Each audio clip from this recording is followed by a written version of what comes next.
Antes de empezar este episodio, quisiera hacer una pequeña aclaración. Sé que hay mucha gente que me escucha de Estados Unidos. De hecho, la gran mayoría de mis oyentes son estadounidenses. Y en este episodio hablo mucho de lo que pasa o lo que se dice en Estados Unidos. Y cuando digo Estados Unidos, no me refiero a cada uno de los estadounidenses que habitan el país, sino y sobre todo de lo que yo me voy encontrando en las redes sociales y lo que dicen los medios de comunicación estadounidenses. Estoy segura de que lo que dicen los medios de comunicación nunca es un reflejo real y fiable de lo que las personas de ese país piensan. Así que sepan disculpar que en vez de mencionar los nombres de estos medios de comunicación, simplemente digo Estados Unidos para ahorrarme un poco de tiempo. Pero para entender mejor de lo que estoy hablando, quédense a escuchar el episodio.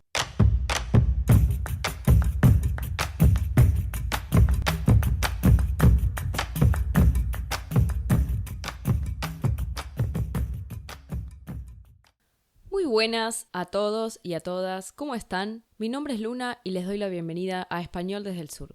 Antes de empezar, les recuerdo que van a encontrar las transcripciones de todos los episodios en el link de la descripción. También les recuerdo que si tienen dudas, comentarios o sugerencias para próximos episodios, me pueden escribir a mi mail en la descripción o al Instagram directamente. Lo van a encontrar como Edes Podcast o más fácil como Español desde el Sur. Y si les gusta este podcast, no se olviden de ponerle unas buenas estrellas en Spotify y de seguirlo. Realmente para este proyecto es muy importante que ustedes puedan calificar este podcast si les gusta. Así el algoritmo sabe que lo está escuchando gente real y que le interesa. Bueno, ahora sí, empezamos. La idea para este episodio surge a partir de una indignación que estoy sintiendo en este momento con los premios Oscar, los premios estadounidenses de Hollywood que se repiten cada año y que premian a las mejores películas, los mejores guiones, etcétera, etcétera. Todo lo que tenga que ver con películas. ¿Por qué mi indignación? Por una película en particular, tal vez ya escucharon algo relacionado a esta, se llama Emilia Pérez. Emilia Pérez es la historia de la esposa de un narcotraficante mexicano muy influyente que decide llevar a cabo su cambio de género, su transición como mujer. De por sí siento que toca temas interesantes, todo lo que tiene que ver con la transición de género, por ejemplo, es algo que no se suele ver y mucho menos en este tipo de contexto, ¿no? Como un hombre muy influyente relacionado a lo peor de lo peor, que es el narcotráfico, que decide llevar una conversión de género. Bueno, me parece interesante como premisa ver cómo se desarrolla eso. Todo muy lindo. ¿Cuál es el problema de esta película? Varios. Para mí son varios. En primer lugar, para mí lo que molesta es que prácticamente no hay actores ni actrices mexicanas. Lo que es peor, prácticamente no hay actores y actrices que hablen español como primera lengua. De las 3 protagonistas, solamente una tiene el español como su idioma nativo y es española, ni siquiera es mexicana. Esto se nota muchísimo en la película, es ridículo lo mal que hablan en español. Una de las protagonistas logró aprender un poco más. Son 12 estadounidenses, actrices estadounidenses, que tienen raíces latinas o tienen ascendencia latina. Entonces una de ellas sí pudo aprender español un poco más. Se nota claramente que no es nativa del español, se nota por su acento, se nota porque tiene dificultades para hablar en algunas escenas. Esa es una que más o menos zafa, o sea, más o menos la lleva, la pilotea. La otra actriz, que es Selena Gómez, no habla español. No habla español. No lo habla. Yo no creo ni siquiera que entienda lo que ella está diciendo en los diálogos. Lo cual lleva a, además, una interpretación actoral bastante pobre, en mi opinión. Cuando se le consultó a la directora del casting, de casteo de Emilia Pérez, por qué no hay actores y actrices mexicanas en la película, lo que dijo fue tremendo. Y es que intentaron buscar primero en México y después en toda Latinoamérica e incluso en España, pero no encontraron actrices lo suficientemente buenas para los roles. O sea, ¿qué está queriendo decir? ¿Que en Latinoamérica no hay talento actoral? ¿Es eso lo que está tratando de decir? Porque personalmente, si vas a rodar una película completamente en español, ok, no encontrás tu actriz en México, búscala en cualquier otra parte de Latinoamérica, incluso búscala en España. ¿cómo vas a decir que no encontraste ninguna buena actriz de habla hispana? Es ridículo. Además, perdón, pero claramente es gente que no vio ninguna película de Latinoamérica, porque en cualquier película independiente que veas vas a encontrar talentos impresionantes. Entonces me indigna muchísimo este tipo de declaraciones. Además, que como ya les mencionaba antes, no sé si será porque Selena Gómez no entendía lo que estaba diciendo, o porque el guión no es bueno, o no sé por qué, pero las interpretaciones dejan muchísimo que desear. O sea, ni siquiera es que fueron a Estados Unidos a encontrar lo mejor de lo mejor. Realmente son actuaciones muy, no sé, se sienten baratas en algunos casos. Es raro. Además, otro punto muy ofensivo es cómo se trata el tema del narcotráfico. De nuevo, estigmatizando a los países latinos como narcotraficantes, tratando sin respeto el tema, claramente sin conocerlo. Un problema gravísimo que afecta a la gente día a día, que deja como saldo desaparecidos, muertos, y que en esta película sencillamente se lo trata desde el total desconocimiento y sin respeto. El director mismo dijo que no investigó nada prácticamente porque no le hace falta, que con lo que tiene ya es suficiente, con lo que sabe. De hecho, el director no habla ni español ni inglés, y la película ni siquiera fue rodada en México, fue rodada en Francia, ya que el director es francés. De hecho, cuando visitó México tuvo que disculparse públicamente por cómo trató de una manera tan superficial temas sensibles como el narcotráfico y la desaparición forzada de personas. Pidió una disculpa, pero después, en Francia, hizo declaraciones sobre que el español es un lenguaje de países modestos, de países en desarrollo, de pobres inmigrantes.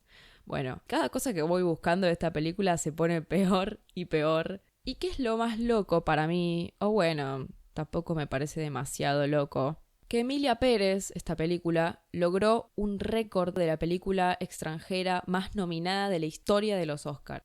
13 nominaciones tiene. Entre ellas mejor película internacional, mejor actriz protagonista, mejor guión, mejor dirección, en fin.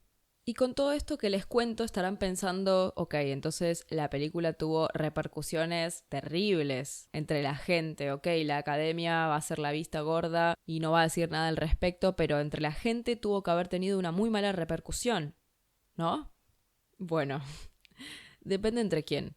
En Estados Unidos la verdad es que tuvo una recepción buenísima y en Europa también. Ahora, en Latinoamérica la recepción fue horrenda. Y es que claro, en Estados Unidos no se habla español y en la enorme mayoría de los países europeos no se habla español. La gente que ve la película y la escucha hablar a Selena Gómez, la gente que no habla español, quiero decir, ¿no?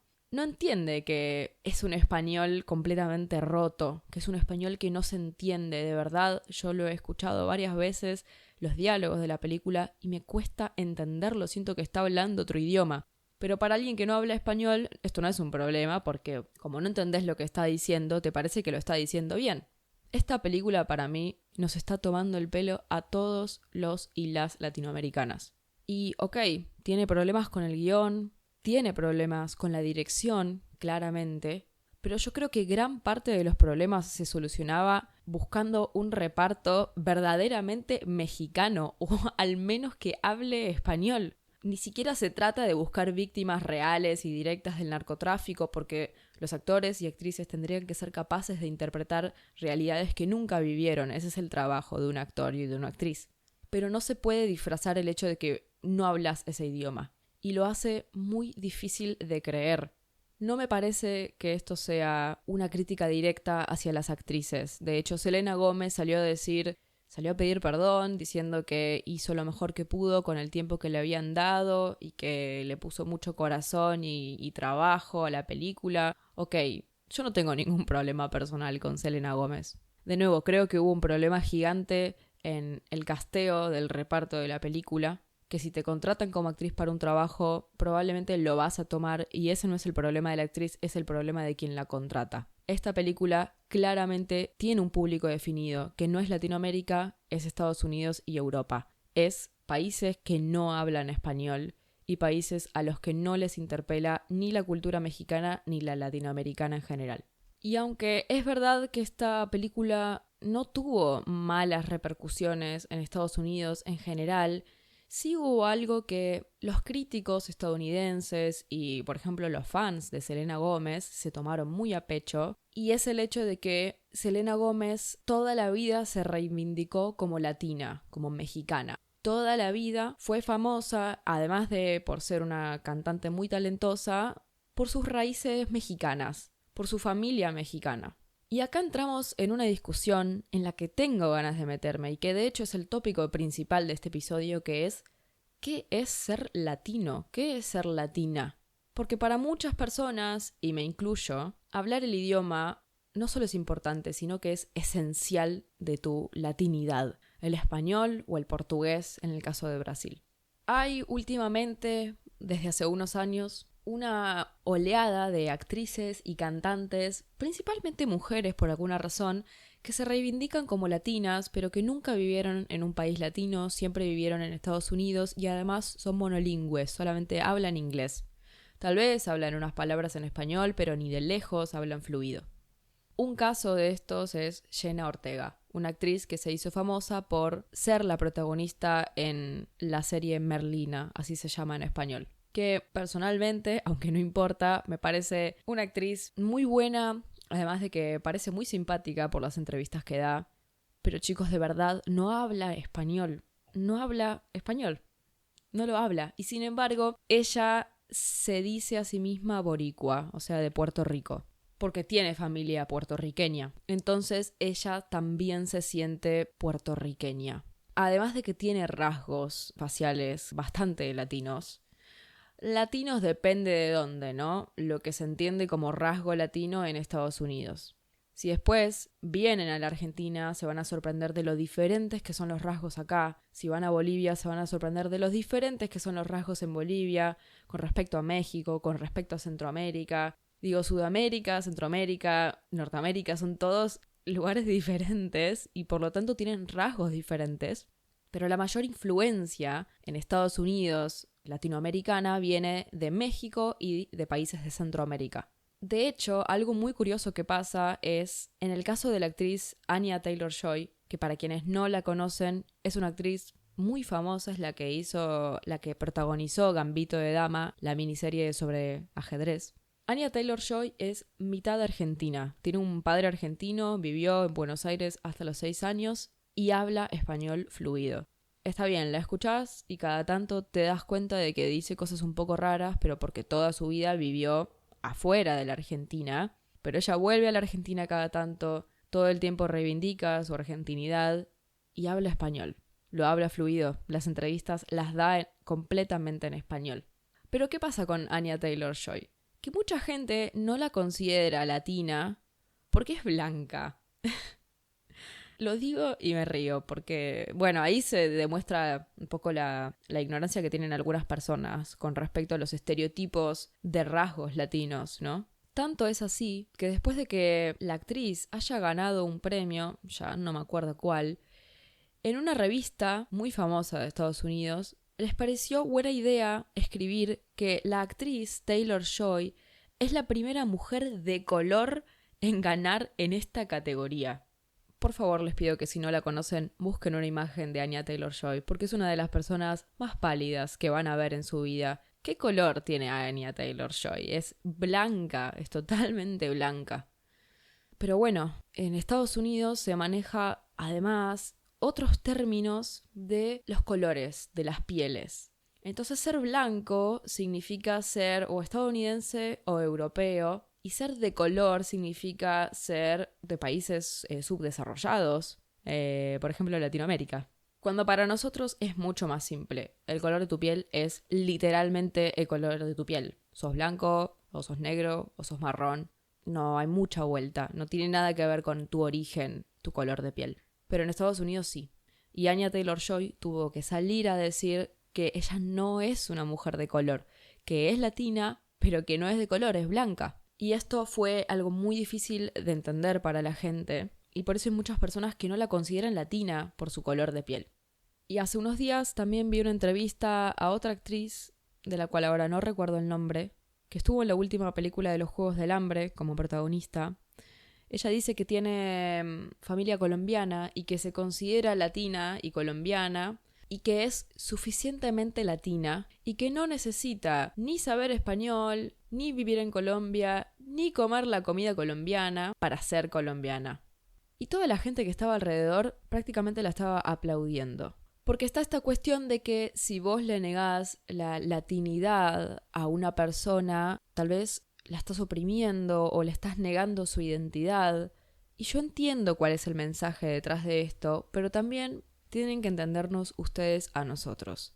Porque la latinidad va mucho más allá de tus parientes y de tu familia. Yo no soy quien para decir quién es latino y quién no me voy a meter en eso, no voy a juzgar qué actriz sí es y qué actriz no es. Pero déjenme decirles que todo este debate y que toda esta reivindicación de la latinidad por parte de gente que nunca vivió en Latinoamérica me parece cuanto menos ofensivo. A mí, personalmente. Tal vez es un tema que me toca mucho, que me interpela, que me pone sensible. Es probable que todo eso sea así y que yo entonces esté muy sesgada y que no sea imparcial en este tema. Pero a la hora de la verdad, la latinidad no viene definida ni por su idioma ni por la sangre, sino por lo cultural. Y un poco me arrepiento de decir que no se define por el idioma porque el idioma es cultura pura. Yo ya he hablado en este podcast cómo para mí personalmente es imposible terminar de conocer una cultura si no se conoce el idioma, porque hay conceptos nuevos que aparecen, expresiones que no existen en el idioma nativo. Uno realmente aprende la idiosincrasia y la manera de ver el mundo de una cultura a través de su lengua, y sin aprender esa lengua es sencillamente imposible terminar de comprenderla. Entonces sí me parece importantísimo poder hablar el idioma. Me parece que uno no se puede terminar de definir como una persona latina si no habla un idioma de Latinoamérica. Y entiendo que es un tema delicado porque muchas de estas actrices, si bien crecieron en familias mexicanas, por ejemplo, o colombianas o puertorriqueñas, nunca les enseñaron el español, porque el español es un idioma muy segregado en Estados Unidos, que está muy relacionado con la inmigración ilegal y con, entre muchas comillas, lo extraño y entre muchas comillas, lo malo.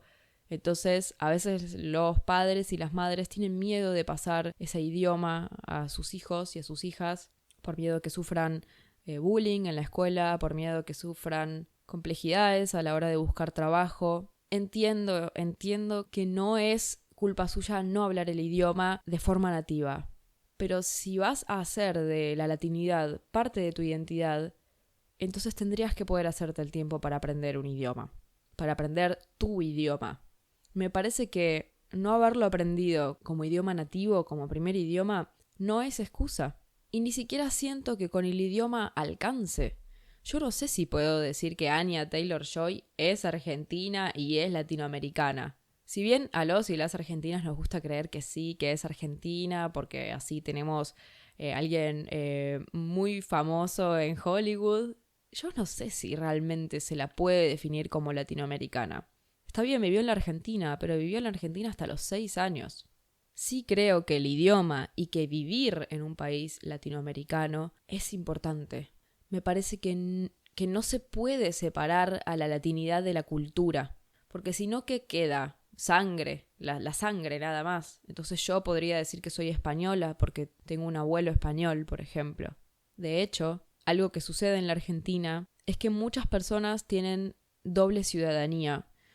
Ciudadanía española y argentina o ciudadanía italiana y argentina. Hay muchos convenios entre esos dos países y la Argentina porque la Argentina recibió mucha inmigración de ambos países en momentos muy difíciles. Y entonces, como agradecimiento y como reconocimiento hacia la Argentina, tanto España como Italia está dando pasaportes y ciudadanías a los familiares de esos inmigrantes. Y sin embargo, en la Argentina nadie se cree ni que es español ni que es italiano, solamente por tener un pasaporte español e italiano. Y eso que hablamos el mismo idioma con España. Me parece que en cuanto a lo latino, además de algo cultural, que realmente no se puede terminar de comprender hasta que vos vivís en ese país, hasta que hablás ese idioma, que hay tradiciones culturales en las que necesitas involucrarte para llamarte latinoamericana. Además de todo eso, molesta y mucho la apropiación del término latino y latina por parte de países históricamente opresores de Latinoamérica. Voy a leer una parte de un artículo que encontré en internet que dice: Latinoamérica no reconoce a España o a Francia como cultura latina porque no hay una identificación de opresión como la hay entre otros países de América. De hecho, a estos países, España, Francia, incluso Estados Unidos, históricamente se los relaciona con el opresor, no con el oprimido. Así, la cultura latina se identifica con la lucha, resistencia, resiliencia, sabor, alegría, fraternidad y ritmo, a diferencia de lo que sucede con países europeos. En otro artículo encontré este párrafo. La identidad latinoamericana se construye con base de sangre, sufrimiento, dolor y muerte por culpa de los conquistadores en busca de oro y especias, como lo hizo Colón, más la evangelización de la gente y la imposición de una cultura europea. La identidad latinoamericana se funda por una desigualdad de pensamiento. Los nativos no pensaban en transgredir la naturaleza e invadir tierras ajenas, sino que llevaban su propio ritmo de vida y estilo. Tenían a sus médicos chamanes, sus rituales, su vestimenta, sus ideas, su organización y su estilo de vida. Para una sociedad dominante, como lo es la europea, esto es inaceptable. ¿Por qué habrían de dejarles unas tierras tan ricas y paradisíacas a unos sujetos ignorantes que desconocen la manera de producir riquezas con ellas? Este cruce de pensamientos, esta dominación intelectual, lleva al cambio drástico de una Latinoamérica autónoma por una dominada. Si bien este texto que yo encontré, este ensayo en realidad, habla más de la dominación que sufrió Latinoamérica en sus inicios, cuando ni siquiera estaban consolidados los países, es una dominación y una opresión que seguimos viviendo día a día en la actualidad. Latinoamérica está compuesta de países subdesarrollados porque existen países desarrollados. Es el tercer mundo porque hay primer mundo. No es que no nos podemos desarrollar económicamente porque no tenemos la potencia. Tenemos muchísimo potencial para el desarrollo económico. Lo que pasa es que nuestro desarrollo económico no es compatible con el superdesarrollo económico de los países europeos y de Estados Unidos y de China, por ejemplo. Porque a los países más desarrollados les conviene que a nosotros no nos vaya tan bien económicamente ni nos industrialicemos. Así podemos vender las materias primas, se las vendemos más baratas y ellos vuelcan esas materias primas en sus industrias. Les conviene que seamos subdesarrollados porque nuestra mano de obra es barata. Les conviene que dependamos económicamente de ellos porque así vamos a aceptar cualquier trato económico e incluso ecológico vendiendo nuestras tierras para minería y explotación de recursos solamente porque necesitamos la plata. Latinoamérica nació como un territorio de resistencia y todavía lo sigue siendo hoy en día. Va a seguir habiendo resistencia siempre que siga habiendo opresión, lo cual no parece que vaya a desaparecer de un día para el otro. Latinoamérica también es un territorio marcado de una historia muy triste, lleno de dictaduras, de desaparecidos, de crímenes imperdonables, de pueblos que tienen que sufrir todo el tiempo inestabilidad económica, que no pueden prever el futuro, y gente que por más que trabaja y trabaja no puede salir adelante. De hecho, es sabido que las dictaduras en Latinoamérica, como lo fue el Plan Cóndor, fueron financiadas por el gobierno de Estados Unidos. Pero la opresión que sufre Latinoamérica no es solamente literal como una dictadura o económica, sino también cultural. Y eso se ve reflejado, por ejemplo, en Emilia Pérez. ¿Cómo puede ser que un director francés que no entiende nada de Latinoamérica, con actrices de Estados Unidos, sea capaz de contar una historia 100% mexicana, que la cuente mal, de manera superficial, sin ningún tipo de cuidado para los mexicanos y su cultura, y que además sea la película más nominada en la historia a los premios más importantes de las películas en el mundo? ¿Se entiende lo que quiero decir? Estamos enojados porque el mundo vive contando las historias que son nuestras. Y por eso, para mí y para muchos y muchas otras, es difícil escuchar a una estadounidense que nunca pisó Latinoamérica diciendo que es latinoamericana y que no necesita hablar el idioma ni necesita entender nada de la cultura para hacerlo. Porque si eso fuera al revés, la historia sería diferente. ¿Cómo nos iría haciendo una película que supuestamente relata una historia estadounidense con un inglés todo roto y mal hablado, con un inglés que apenas se entiende porque tiene un acento muy fuerte. Yo creo que nadie la miraría ni en chiste, porque históricamente se nos exige a la gente que hablamos en español hablar un inglés perfecto, y nadie se sorprende por eso, pero cuando alguien que habla inglés intenta hablar español y encima lo habla mal, se lo festeja porque lo intentó. Pero después nos enojamos porque supuestamente estamos lastimando los sentimientos de esa persona que intentó hablar español. Y está bien, yo estoy de acuerdo, no tiene que ser un problema contra la actriz. Pero tampoco nos podemos poner a festejar lo mínimo, que es que sepa decir 3 palabras y encima no se entienda lo que dice. Esto también es parte del privilegio lingüístico del que gozan las personas que hablan inglés y es otra de las formas de opresión que existe en Latinoamérica. Entonces, cuando hablemos de apropiación cultural, que es un término que además se volvió muy popular especialmente en Estados Unidos, pensemos en esto también. De nuevo, yo no soy quien para decir quién es latino y quién no. Pero tal vez deberíamos prestar más atención a quienes sí somos latinos y latinas y estamos bastante enojados por esta situación. Personalmente es un episodio que tenía ganas de grabar hace mucho tiempo. Es un tema en el que podría haber profundizado muchísimo más y que por temas de tiempo y también para no abrumarlos y abrumarlas no lo voy a hacer. Pero esto es solamente la punta del iceberg. Cuando uno empieza a prestar atención a estas cosas, las empieza a encontrar por todas partes.